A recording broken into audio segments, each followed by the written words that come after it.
Just behind a country store off Highway 481 this afternoon, two teenage girls were watching TV as a tornado plowed through a chicken farm just east of their mobile home, headed straight for them. We waited for my mama to get home from work, and I guess she was on her way home, and she called us on the house phone, and she told us that there was a tornado right on top of us.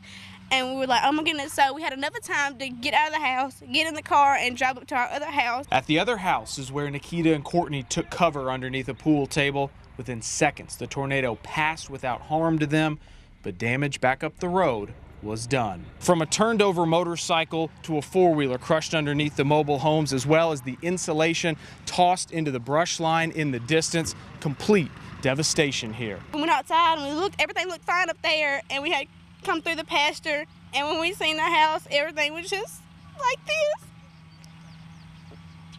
And we had to wait for my mom to get home, and now we're just trying to get all of our stuff as much as we can that's wearable.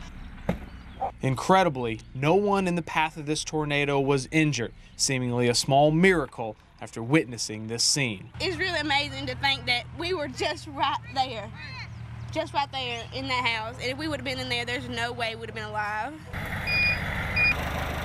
Reporting in Smith County, Travis Raycheck, Fox 40 News.